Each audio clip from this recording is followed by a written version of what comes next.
Hello friends, कैसे हैं आप सभी। आई होप बहुत अच्छे होंगे। तो एक बार फिर से स्वागत है आप सभी का आपके अपने YouTube channel e learning with prior पर। डिस्कस करते हैं आज का सेशन।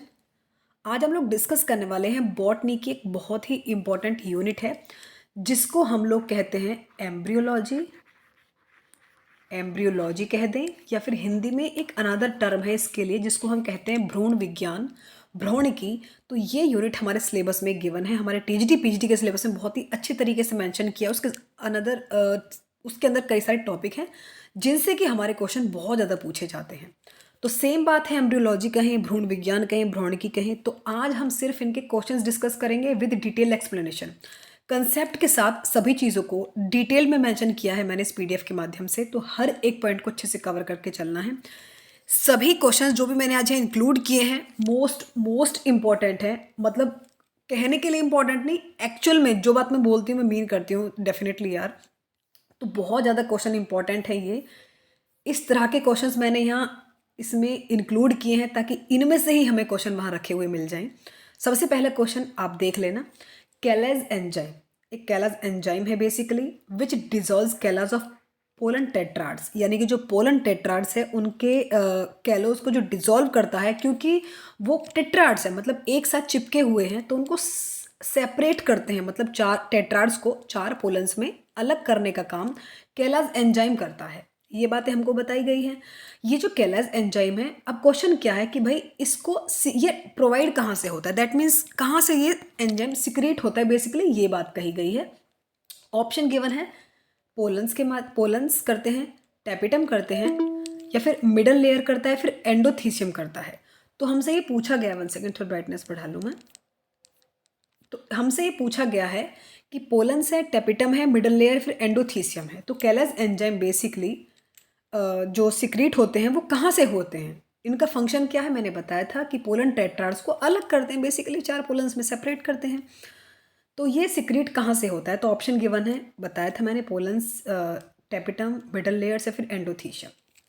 कहाँ से ये एंजाइम सिक्रीट होता है, तो इसका सही जवाब क्या होगा, इसका सही जवाब है टेपिटम। टेपिटम सही होने का मतलब क्या है कि जो टेपिटम है बेसिकली ये लेयर होती है, ये सिक्रीट करती है कैलेज एंजाइम को। टेपिटम की खास बात यह है कि एंजाइम को तो सिक्रीट करेगी ही, प्लस कुछ हार्मोनल नेचर के सब्सटेंस भी होते हैं जिनको ये सिक्रीट करते हैं। तो आपसे ये क्वेश्चन भी पूछा जा सकता है कि जो टेपिटम है ये क्या मतलब एंजाइम्स के साथ एक और सब्सटेंस उसको रिलीज करती है। दैट मीन्स कुछ हार्मोनल्स नेचर के एंजाइम्स हैं, कुछ हार्मोनल नेचर के बेसिकली सब्सटेंस हैं जिनको टेपिटम भी सिक्रीट करता है। तो टेपिटम सिक्रीट करेगा इस एक एंजाइम को।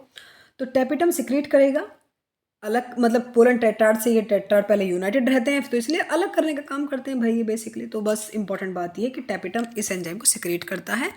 सारी बातें हमने इसके बारे में क्लियर कर चुके हैं हम, ठीक है। नेक्स्ट क्वेश्चन है जिसमें कि हमसे पूछा गया है which forms maximum proportion in a chemical composition of pollens, यानी कि जो पोलन है बेसिकली उनका केमिकल कंपोजिशन जो है वो कई सारी चीज़ों से पोलन मिलकर बने हुए होते हैं, जिसमें कि आपके अमाइनो एसिड्स भी आते हैं, अमाइनो एसिड से मिलकर भी पोलन तैयार होते हैं, आपके प्रोटीन्स भी होते हैं, फैट्स भी होते हैं, कार्बोहाइड्रेट भी होते हैं, वाटर भी होते हैं। कार्बोहाइड्रेट में आप देख सकते हैं फ्रक्टोज भी हैं, ग्लूकोज भी हैं, सुक्रोज भी हैं, माल्टोज भी हैं। ये सभी पोलन्स को बनाने में, इसके कंपोजिशन में योगदान करते हैं। लेकिन मेन बात क्या है कि मैक्सिमम प्रोपोर्शन किसका होता है इन सब्सटेंस में से, तो मैक्सिमम प्रोपोर्शन जो है वो कार्बोहाइड्रेट का होता है। ये बातें आपको नोट करनी है अच्छे से, क्योंकि इसमें फ्रक्टोज भी है, ग्लूकोज भी है, सुक्रोज भी है, माल्टोज भी है। ये सभी किसके पार्ट है, ये सभी तो कार्बोहाइड्रेट्स हैं। तो यही मेजर भूमिका निभाते हैं पोलन्स को बनाने में। तो सही जवाब क्या होगा हमारा, कार्बोहाइड्रेट्स। आई होप चीज़ें बहुत अच्छे से क्लियर हो रही होंगी। करना इतना है, सिर्फ बिल्कुल ऑथेंटिक चीज़ें प्रोवाइड की जा रही हैं, कोई चार्जेस आपसे नहीं लिए जा रहे हैं। सिर्फ एक फेवर करना है आप लोगों को, लाइक कर दिया करें। जिन लोगों को एक्चुअल में नीड है उनको शेयर कर दिया करें वीडियोज़ को, जिनके पास बुक्स अवेलेबल नहीं है, या फिर जो लोग समझ रहे हो ना आप, जो तैयारी नहीं कर पा रहे हैं किसी भी रीज़न से, उनको आप शेयर कर देना, आपके दोस्त लोग होंगे जो भी होंगे। सब्सक्राइब करना, सब्सक्राइब करने में कंजूसी बिल्कुल मत करना। नेक्स्ट क्वेश्चन, थर्ड क्वेश्चन पे आ चुके हैं जिसमें हमसे पूछा गया है how many nuclei are present in fully developed male gametophyte of flowering plants. बहुत ही यूनिक क्वेश्चन लिए, कहीं ये क्वेश्चन आपको नहीं मिलेंगे। इस तरह के बेसिकली निचोड़ है ये एम्ब्रियोलॉजी का। मुझे नहीं लगता कि इसके अलावा कुछ इंपॉर्टेंट बचता है, क्योंकि हमें एक एक चीज़ जो कि पूछी भी गई है। प्रैक्टिस सेट बहुत सारे इंक्लूड किए हैं जिनमें से ये क्वेश्चन मैंने छांटे हैं। तो how many nuclei present in fully developed male gametophyte of flowering plants, यानी कि जो फ्लावरिंग प्लांट है, मेल गैमेटोफाइट जो है बेसिकली फ्लावरिंग प्लांट के मेल गैमेटोफाइट में कितने न्यूक्लियाई प्रेजेंट होते हैं। वो मेल गैमेटोफाइट फुली डेवलप्ड होना चाहिए तो उसमें कितने न्यूक्लियाई प्रेजेंट होते हैं। ऑप्शन गिवन है 1, 2, 3 या फिर 4।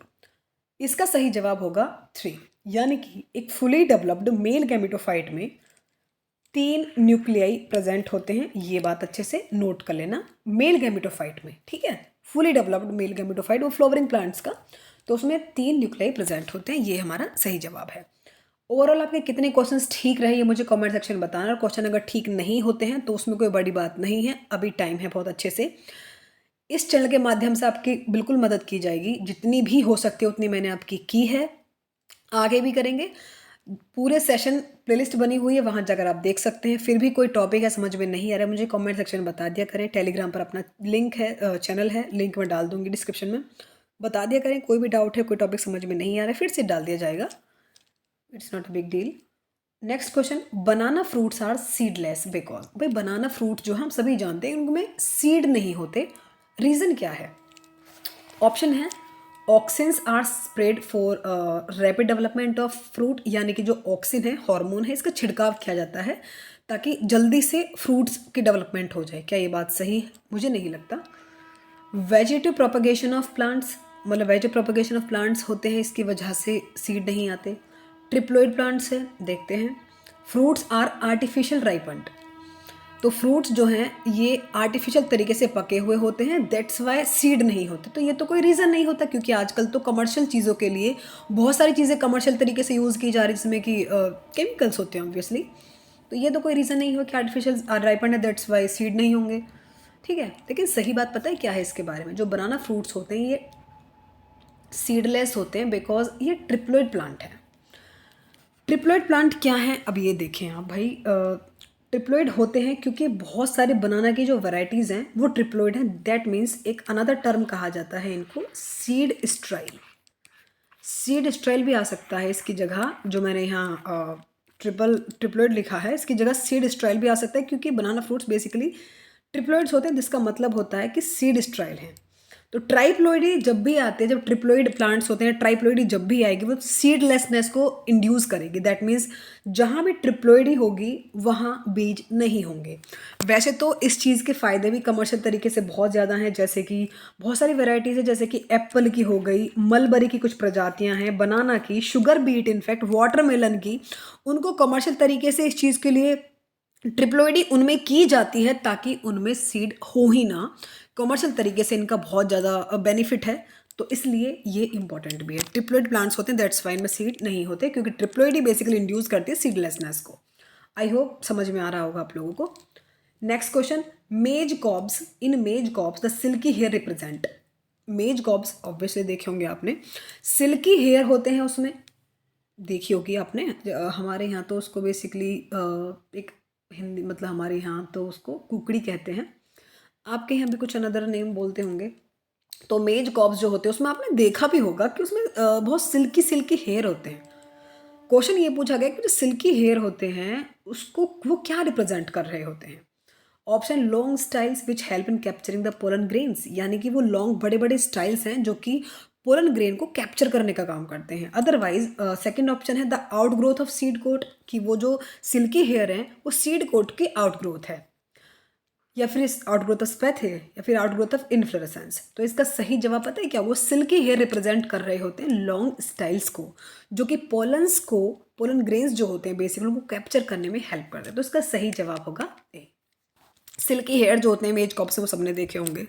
आपके यहाँ क्या बोलते हैं उसको वो भी बताना। सबके यहाँ ऐसी चीज़ों की अलग अलग वर्ड्स होते हैं।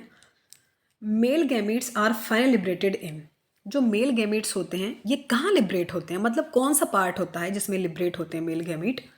ऑप्शन गिवन है न्यूसेलस में, ओव्यूल में, एम्ब्रियोसेक में, या फिर ओवरी में। तो मेल गैमीट फाइनली लिबरेट होते हैं, बाद में जाके वो लिबरेट होते हैं एम्ब्रियोसेक में। तो इसका सही जवाब क्या होगा, एम्ब्रियोसेक। एम्ब्रियोसेक को एक अनदर नाम बोलते हैं, क्या बोलते हैं, फीमेल गैमेटोफाइट तो नहीं, बता देना, ठीक है। मैंने तो आपको जवाब बता दिया है वैसे। In which of the following kinds of ovule the embryo sac is horseshoe shaped? Most important question है, इंपॉर्टेंट सभी हैं बट इसको हाईलाइट कर लेना, बहुत बार पूछा गया है इसलिए। इन विच ऑफ द फॉलोइंग मतलब ओव्यूल्स के कई तरह के टाइप हैं, हेमिट्रोपस भी है, ऑर्थोट्रोपस है, एम्फीट्रोपस है, सिरसिनोट्रोपस है। ये पूछा गया है कि एम्ब्रियो सैक के सभी टाइप्स तो हैं, मतलब ओव्यूल के टाइप तो हैं, लेकिन एम्ब्रियो सैक किस में हॉर्स शू शेप्ड यानी कि घोड़े की नाल के आकार का होता है, ऐसा किस में होता है? ऑप्शन दिए गए हैं आपको, हेमिट्रोपस ओव्यूल ऐसा है, ऑर्थो ऐसा है, फिर एम्फीट्रोपस है, फिर सिरसिनोट्रोपस है। तो बताएं जरा ऐसा कौन सा ओव्यूल्स की शेप हॉर्स शू शेप्ड के उसके एम्ब्रियो सैक होता है? तो कौन सा है? हेमिट्रोपस ओव्यूल जो है इसमें क्या होता है, मतलब ये जो है ऑर्थोट्रोपस की बात अगर मैं करूँ, इससे एक मुझे क्वेश्चन याद आ गया। हमसे क्वेश्चन पूछा गया था कि मोस्ट प्रिमिटिव और सिंपलेस्ट टाइप का जो आपका ओव्यूल होता है वो कौन सा है? तो ये ऑर्थोट्रोपस ओव्यूल जो है ये सबसे प्रिमिटिव और सिंपल तरह का ओव्यूल होता है, वो भी किस में? एंजियोस्पर्म्स में। ये क्वेश्चन भी आपसे पूछा जा सकता है कि जो एंजियोस्पर्म्स का सबसे सिंपल और प्रिमिटिव जो है, बेसिकली ओव्यूल का सबसे प्रिमिटिव टाइप यही है। तो ऑर्थोट्रोपस को ये भी सही कर लेना। अब इसका सही जवाब क्या होगा? Embryo sac horseshoe shaped होता है एम्फीट्रोपस में, मतलब इसके जो एम्ब्रियो सैक वो ऐसा एज्यूम होता है कि उसकी जो एम्ब्रियो सैक वो घोड़े की नाल के आकार का है। तो इसका सही जवाब होगा एम्ब्रियो सैक। सिरसिनोट्रोपस बेसिकली जो सिरसिनेट कैक्टेसी फैमिली होती है ना, ये उसके ओव्यूल सब ज़्यादा देखा जाता है उसमें, कैक्टेसी ही मतलब उसी के फैमिली में देखने को मिलता है। सिरसिनोट्रोपस ओव्यूल कैक्टेसी फैमिली में इस तरह का ओव्यूल होता है। तो सही जवाब क्या होगा? एम्फीट्रोपस ओव्यूल। नेक्स्ट क्वेश्चन की तरफ मूव करते हैं। नेक्स्ट क्वेश्चन है egg apparatus is made of. जो एग एपेरेटस है वो किसका बना हुआ होता है? ऑप्शन गिवन है सिर्फ एग का, एग और एंटीपोडल्स का, एग और पोलर न्यूक्लियाई का, या फिर एग और सिनर्जिड्स का। एग अपैरेटस बेसिकली दो तो सिनर्जिड्स होते हैं और एक होती है एग सेल। दो सिनर्जिड्स हैं और एक होती है एग सेल। ये जो सिनर्जिड्स होते हैं तो इसका सही जवाब क्या होगा? एग और सिनर्जिड्स। सिनर्जिड्स को एक अनदर टर्म बोला जाता है that is called helping cell. Synergids क्या होते हैं? हेल्पिंग सेल्स भी इनको कहते हैं क्योंकि ये एग को कवर करने का काम, पार्टली कवर करने का काम करते हैं। तो एग सेल को बेसिकली ये कवर करने का काम करते हैं। तो सिनर्जिड्स को हम क्या कहते हैं? हेल्पिंग सेल्स भी कहते हैं। और से वो तो आपको बताइए एग सेल माइक्रोपैरेंट पर होता है एम्ब्रियोज के। तो इसका सही जवाब होगा एग और सिनर्जिड्स। ठीक है, नेक्स्ट क्वेश्चन। नेक्स्ट क्वेश्चन हमसे पूछा गया है एंडोस्पर्म जो होता है एंजियोस्पर्म्स का। एंडोस्पर्म जो होता है एंजियोस्पर्म्स का वो कैसा होता है? हैप्लोइड है, डिप्लोइड है, ट्रिप्लोइड है, फिर टेट्राप्लोइड है। तो इस क्वेश्चन को तो मुझे लगता है कि आप ही को बताना चाहिए कि एंडोस्पर्म जो होता है वो कैसा होता है इनका। हैप्लोइड है, डिप्लोइड है, ट्रिप्लोइड है, या फिर टेट्राप्लोइड है? तो बता देना। चलो फिर भी कोई नहीं, मैं बता देती हूँ इसका जवाब, कभी गड़बड़ हो कुछ। तो एंडोस्पर्म का जो एंजियोस्पर्म्स का एंडोस्पर्म है वो ट्रिप्लोइड होते हैं। दोनों के जो प्रोनाउंशिएशन करने में, प्रोनाउंशिएट जब करते हैं इन वर्ड्स को, एक जैसे लग रहे हैं, तो इसलिए ध्यान से देख लेना। एंजियोस्पर्म्स का जो एंडोस्पर्म है बेसिकली ट्रिप्लोइड होता है। ठीक है, इसका सही जवाब होगा ट्रिप्लोइड।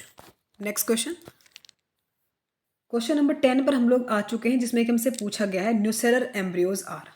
जो न्यूसेलर एम्ब्रियोज हैं वो कैसे होते हैं? ऑप्शन गिवन है amphimictic diploids, apomictic diploids, apomictic haploids, या फिर none of these. Nucellus cells जो रहती हैं वो कैसी होती हैं? वो स्पोरोफिटिक हैं, यानी कि 2n होती हैं। डिप्लोइड है बेसिकली वो। फॉर्मेशन जो होता है एम्ब्रियो का इन सेल्स से वो होता है एपोमिक्टिक, यानी कि ये होती हैं एपोमिक्टिक डिप्लोइड्स। सही जवाब होगा इसका बी, एपोमिक्टिक। एपोमिक्टिक का मतलब पता है क्या होता है? कि ना तो इसमें होता है आपका इन्वॉल्व होगा मियोसिस, ना तो इसमें फर्टिलाइजेशन होगा, और ना ही होता है आपका मियोसिस। तो इसलिए इनको कहा जाता है एपोमिक्टिक डिप्लोइड्स होते हैं, बिकॉज ये स्पोरोफिटिक हैं तो डिप्लोइड तो होंगे ही, 2n तो होंगे ही। तो इसका सही जवाब होगा B. Next question, question number 11 पर हम लोग आ चुके हैं। इसमें मुझसे पूछा गया था फंक्शनल मेगास्पोर अंडरगोज। तो फंक्शनल मेगास्पोर होते हैं उसमें क्या क्या चीज़ें होती हैं? जब मेगास्पोर है वो कितने पीरियड्स के थ्रू जाता है? 3 म्यूटेट डिवीजन्स एम्ब्रियोसेक बनाने के लिए, या फिर 2 म्यूटेट डिवीजन होते हैं एम्ब्रियोसेक बनाने के लिए, या फिर 3 माइटोटिक डिवीजन, या फिर 2 माइटोटिक डिवीजन। तो क्या होगा इसका सही जवाब? तो फंक्शनल मेगास्पोर न्यूक्लियस जो है बेसिकली वो 3 माइटोटिक डिवीजन के थ्रू जाता है। 3 माइटोटिक डिवीजन होती हैं जिससे कि वो 8 न्यूक्लिएटेड एम्ब्रियोसेक बनकर तैयार होता है। तो 3 माइटोटिक डिवीजन होती हैं एक फंक्शनल मेगास्पोर में। ये बातें आपको याद रखनी है, ठीक है। नेक्स्ट क्वेश्चन बहुत ही ज़्यादा इम्पॉर्टेंट क्वेश्चन है।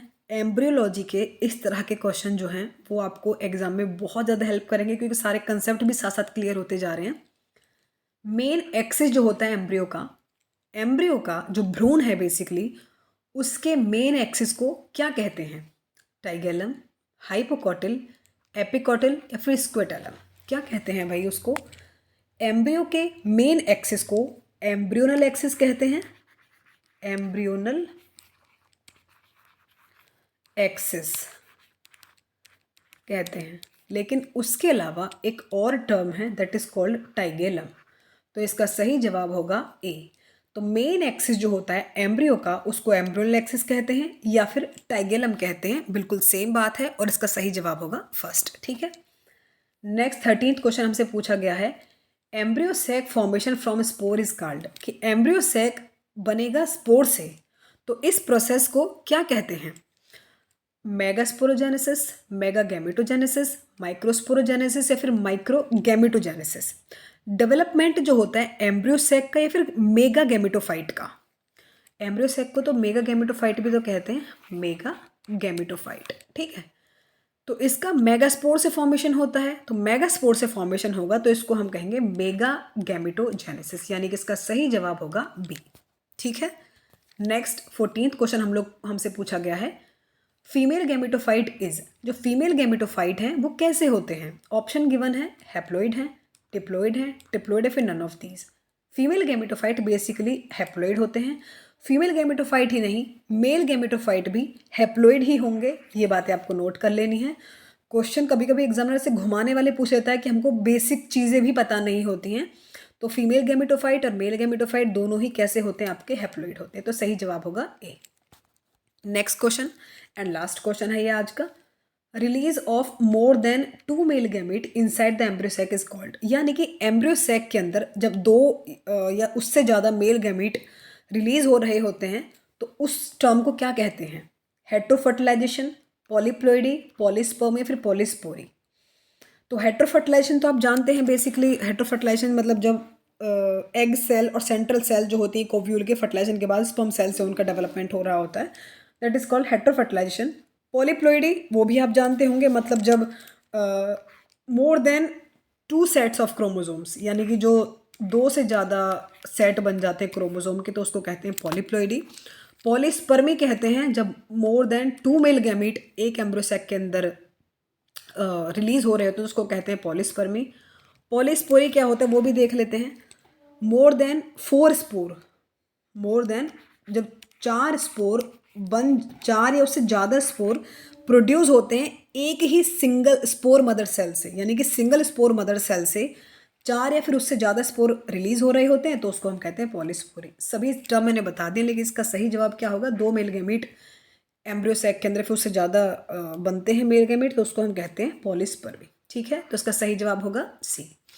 इसी के साथ आज का सेशन कंप्लीट होता है। वीडियो पसंद आई होगी, सेशन पसंद आएगा ऑब्वियसली, लाइक करना, शेयर करना, सब्सक्राइब करना। मिलते हैं नेक्स्ट सेशन, तब तक के लिए bye. Thank you so much for watching. Please do like, share and subscribe.